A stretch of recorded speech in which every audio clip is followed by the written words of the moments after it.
This is a Facebook Live presentation about water sampling here at Presque Isle State Park.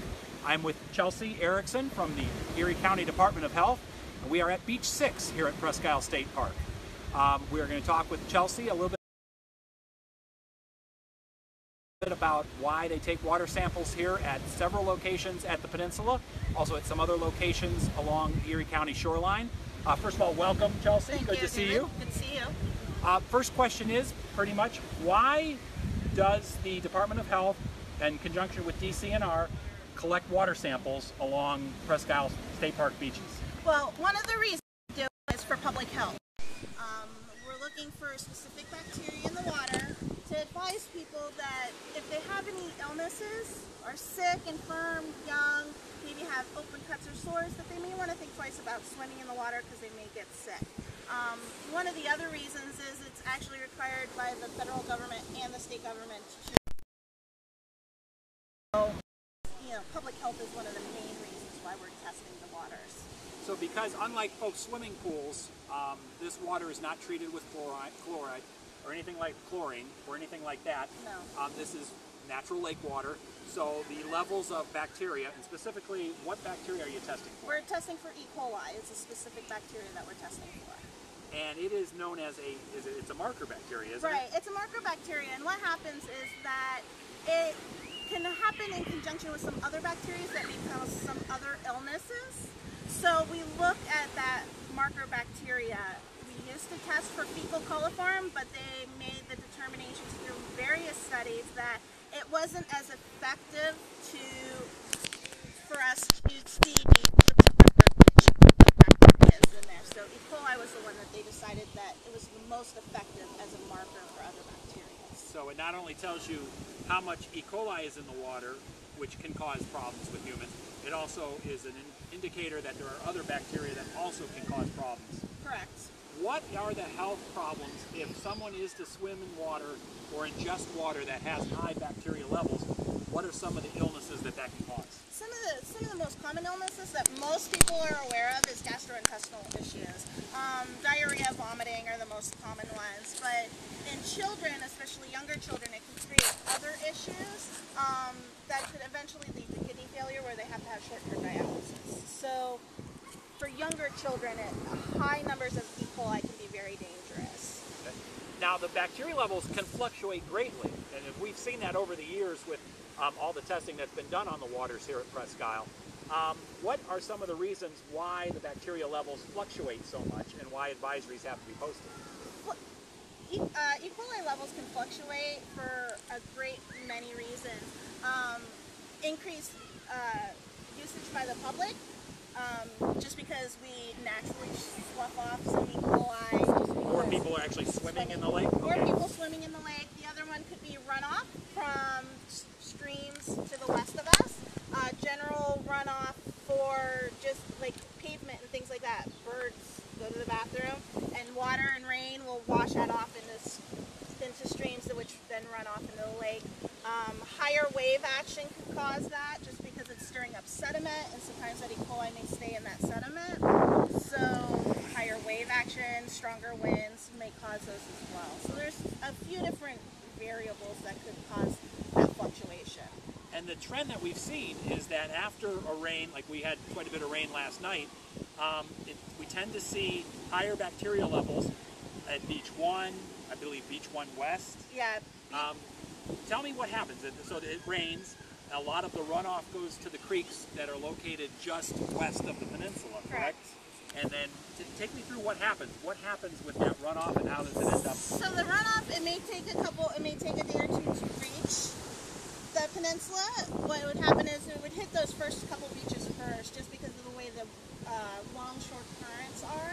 So Beach 1 West, Beach 1 West Extension, Beach 1 Barracks, Beach 2, usually we see those beaches first that may have higher E. coli levels. And then as the days progress, the water kind of moves around the peninsula. So then we start seeing it Beach 6, Beach 7, and it kind of goes. But you may see it may or may not increase depending on what the wave action is and what the current action is for the day too. So it may hit the head beaches, and then I may not see it. So you may see something at Beach 1 and Beach 1 West.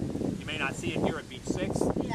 might see it again down at further beaches or even at Beach 11. Right. Okay. Well, Beach 11's its own beast because it's more sheltered and it's very shallow and it's very family friendly. So there's a lot of kids, a lot of geese, a lot of. So that we look at it as its own like little ecosystem. Sorry. There. Yeah, we're good. Okay. Okay. That's what happened. That's what happens when you have a Facebook Live at the peninsula. Sometimes a wind gust comes and knocks over the tripod. All right, we're good to go. We're good to go. And, Okay. and by the way, that's Sarah Steeman, our online reporter, who's manning the Facebook Live camera at times. Sorry, guys. But we're back and running. Okay, So, continue. Chelsea, as we were saying, so Beach 11 is its own animal. Yes. And so you might see higher levels there when not in any relation to higher levels at the other beaches. Correct, and I've seen that many times in the past where especially temperature is a lot of issue there. So later in the season I might, like July, August, I may see higher increase of bacteria levels there just because the water is so shallow there. Okay.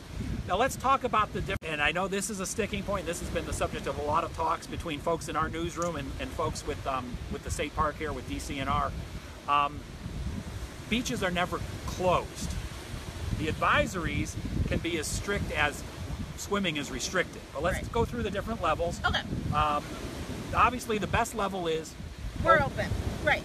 Best level is we're open. What we do is when we run the samples in the lab, we're counting the samples and we're looking for specific.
okay. So some days it's hard. I had a few years ago. I sampled. We were sampling and running samples, and it was a 21-day stretch. 21 consecutive days. 21 consecutive They were testing days. the beach samples. Because we could not get that 3 consecutive days below 235. And people want to know. They want to know what beaches their swimming is permitted at, what beaches they have advisories for. So it's a big deal, isn't it? Yes, it's a really big deal. We're fortunate here because some other places along the Great Lakes only have one beach. So if their beach is closed for swimming, there's nowhere else to go. We're fortunate because we have quite a few other beaches that if there is a restriction and they really want to swim, they could go to one of the other beaches that would be open for swimming. So we've talked about advisories and swimming restrictions that are based on the elevated levels of E. coli, but there also is a different kind of advisory for the beaches. There is a different kind of advisory for the beaches, and that's one that the park managers work in conjunction with the Science Consortium, and they run research plate samples. So they're not running, we run 35 samples, because we're doing 3 samples at each beach. They're looking at regions, because we've determined through research that regionally on the beaches, certain beaches together have commonalities that will create those advisories. So what the park managers would do would look at those numbers, because they run them 7 days a week. They would also look at weather conditions. Is it rainy? Is it high wave action? And then they would issue, if needed, what's called a precautionary. The precautionaries are, we are saying that based on our knowledge, based on our history, these conditions could have elevated E. coli counts. Okay. And it's the same levels, if they use those research plates, it's the same levels. It's 235 to 999 for an advisory. Anything over 1,000 would be the restriction, but it's going to say precautionary advisory, precautionary restriction. Because, like I said, the park management is very knowledgeable on the history, and we have several years of data showing if we have high wave action, we know that there's elevated bacteria count. If they have the research plates, they know, okay, well, if you're getting research plates that are 400, we really should be putting up a precautionary advisory. Give the public as much information as we can give them to make an informed decision if they want to swim or not.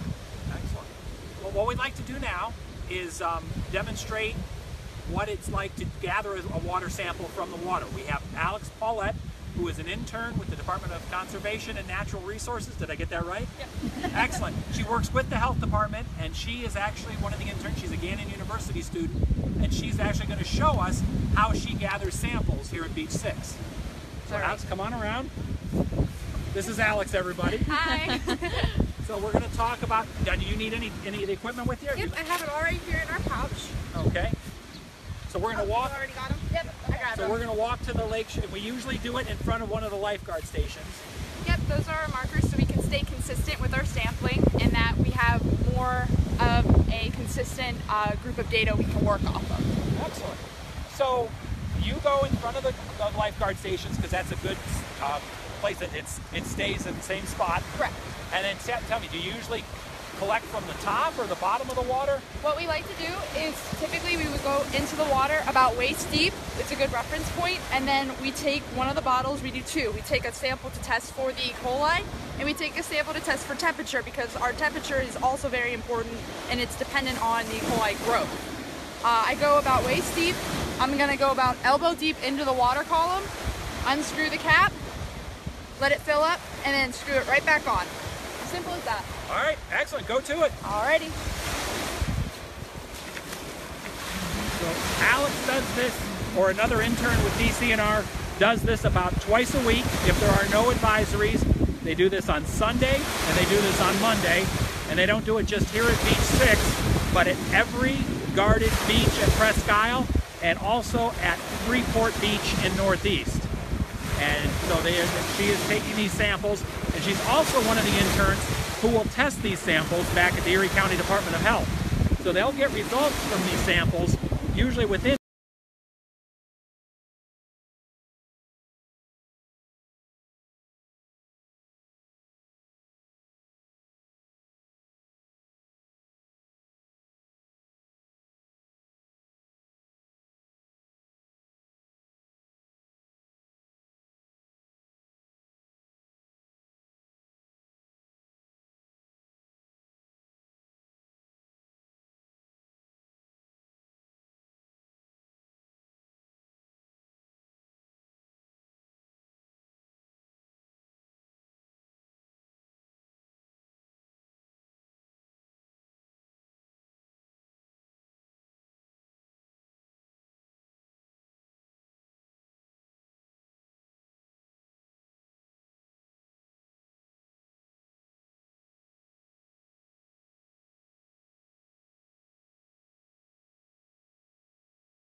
safe parameter. There we go. So- We're good. We're back. Oh, okay. So, Alex, for those of us, we had a little bit of an internet issue right there for the last minute or so.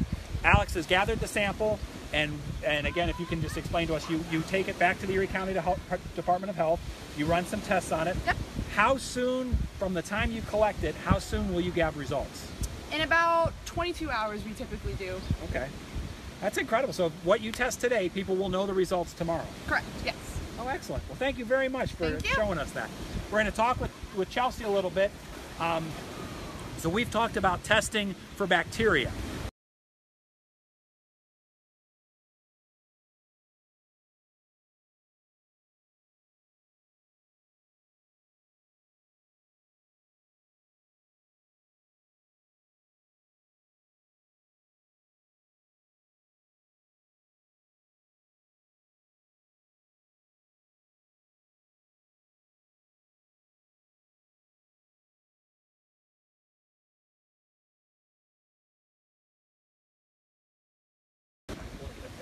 There we go. All right. All right, we had a little bit of trouble with the internet again, the connection. One of the things about being here at Presque Isle, sometimes the internet connection's a little sketchy. So we were talking about the testing, the water sampling. Oh yeah, the water sampling for E. coli. Now let's talk about harmful algal blooms. We were joking a little bit about my trouble pronouncing that. This is something that the public's becoming more aware about in recent years. Talk to us. You guys test for that now. What are harmful algal blooms, and why do we need to test for them? Okay. Well, we at the health department don't do that testing. We work with the Research Science Consortium, and their interns and their lab manager, they go out and they're the ones that collect the samples, and then they'll run the samples. They get money through grants, so they're able to do that, whereas I don't have the technology to do that. But they do keep us in the loop with what those are, because what harmful algal blooms are is most people think it's algae. It is actually not algae. It is bacteria that acts like a plant. So it needs sunlight to grow, it needs nitrogen, it needs phosphorus to grow, and it needs carbon dioxide. So that's where the confusion is it acts like a plant, but it's actually a bacteria. Okay. Okay. What's the health risk? Why are we so concerned about these from a health standpoint? From a health standpoint, these bacteria contain toxins, and they can release those toxins into the water. And if people or animals come in contact with them, there could be some major issues. Some of the issues that, the most basic ones that most people, a healthy person might see if they're not ingesting the water, is a skin rash. Some of the other things is, depending on the type of toxin that's released, it can be a nerve toxin, which would affect the central nervous system, or it could be a liver toxin that would affect the livers. Animals. Again, those kind of health issues are very rare. Right. More along the lines, it's a skin rash or More something along like the that. skin line, because you'd see more of an effect on animals, especially dogs, because they're going to be ingesting the water because they're out swimming in the water, they're licking their fur, you know. A normal healthy adult is not going out in the water and gulping water. Little kids, maybe you might want to keep an eye on them to make sure they're not ingesting the water. Normally animals are what we call sentinel for harmful algal blooms, is we'll see effects in them before we would see effects in people most of the time, just because they are drinking the water. Like I said, dogs, they're swimming in the water, they're drinking the water, they're licking their fur. So they're going to see those effects, those neurologic and liver effects, a lot quicker than people will. So the level, and we've had many of these advisories already, the first couple weeks in fact, the first week and a half of the season, for dog swimming. We've called them dog swimming advisories. Yeah. So it's a certain level that it needs to be for dog swimming, because they tend to ingest a lot of the water. And then if it's a higher level of the toxins from the harmful algal blooms, then people are not allowed to. Right.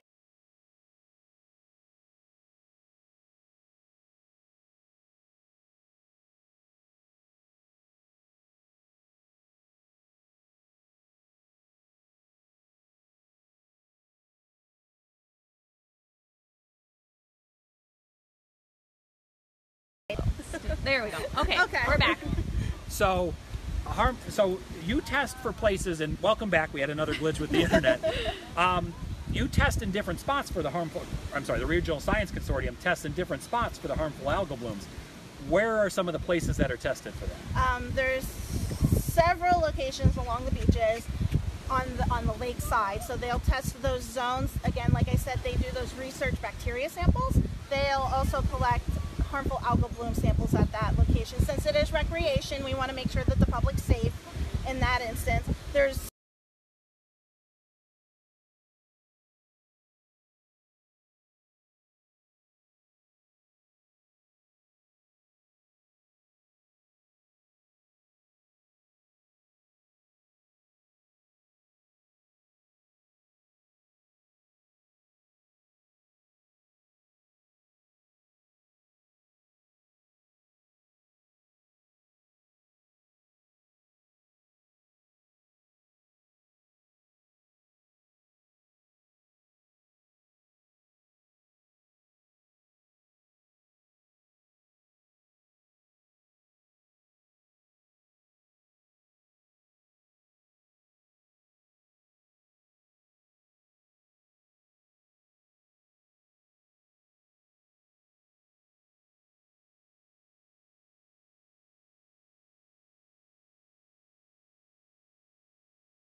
and then, oh, here we go. Okay, we're good. All right, we're back again. We're moving around. So we were talking about harmful algal blooms with Chelsea Erickson from the Erie County Department of Health. So we talked about the different places that, and we've seen some different spots that have had the advisories. Right. It's not just the beaches here at Presque Isle, No. though those are tested. Some of those places are tested. What are some of the other places that are There are tested? several places along the bay side on Presque Isle side, and on the Erie side. And then we also test outside of like the Presque Isle area. We go along the lake shore as well to kind of see what's going on. So we start over lakeside wise. Those ones I do know. The other ones beside the beaches, I don't know all the sites. I know the marina, the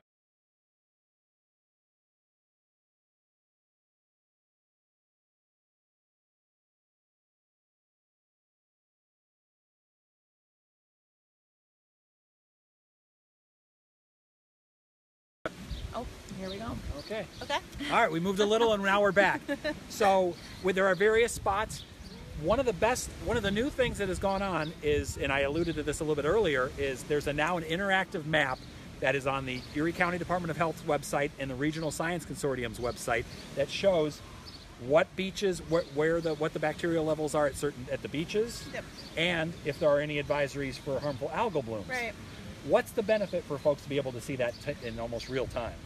The benefit is one, we never actually had the harmful algal blooms published anywhere. It was only through the newspaper, through you guys, that any of those harmful algal blooms would have been published.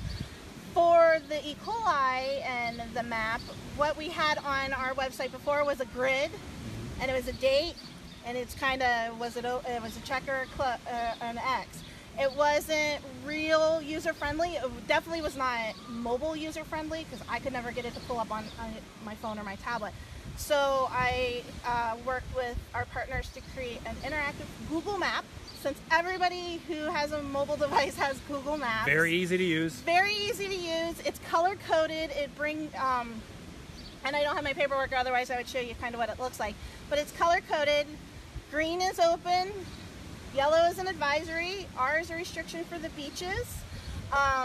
For the harmful algal blooms, we use icons from our signs. Okay. So when you see our sign, when you see the signs up that are posted at various places, for the dogs, it's usually a dog with a little circle and an X Very through it. cute. So that's the icon that we use for if there's a dog issue. If we get to the point where there's any recreational issues, we have people with little circles with X's through them. If all the toxins are below threshold or they're not showing up, it's green. It's okay. So what we do is I update every time an advisory is posted for the beaches, whether it's something I issue or something that the park issues, and then the Research Science Consortium will update the harmful algal blooms on a weekly basis after they test. So we kind of split the duties in that respect. So it comes out every Friday. Every Friday, yeah. So if you're looking for the harmful algal blooms, you go onto one of these maps, either on the County Health Department's website, which is ECDH CDA. No, oh, I'm sorry. Erie County PA .org, not gov. Org. Google Erie County Department of Health or Google Regional Science Consortium, and you will find the maps. You'll get led to the website. You'll find the maps. And so what for the harmful algal blooms, every Friday it's updated. So they don't send something out saying there's no longer harmful algal blooms on that one site. You'll just look at the map and see if the location that you're interested in still has them or they don't. But you'll have one spot where you can look at the beaches to see what the levels of bacteria are or the harmful algal blooms. Of course, we'll also have briefs in the Erie Times News and on GoErie.com for those. So we'll stay up to date. We'll be following those all summer long.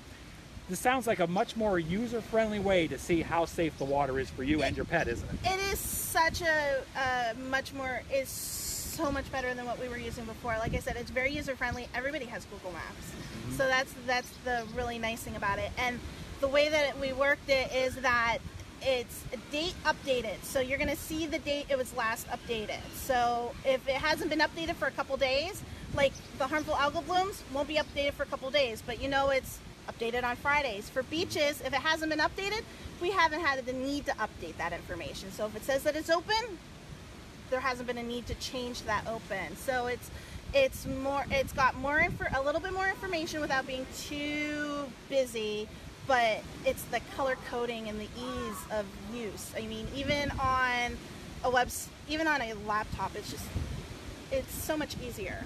It is, and on mobile devices like an iPhone, like any kind of smartphone, people want that information in a way that they can transport. Yeah. And before we even went live, I had some friends and coworkers test it on various things. So we made sure that you could see it on an iPhone, you could see it on a tablet, you could see it on an Android phone, and it would come up. And were there any glitches? Because I didn't want to put it live and then have glitches for it. So, and I based that on several other states, how they were notifying the public on their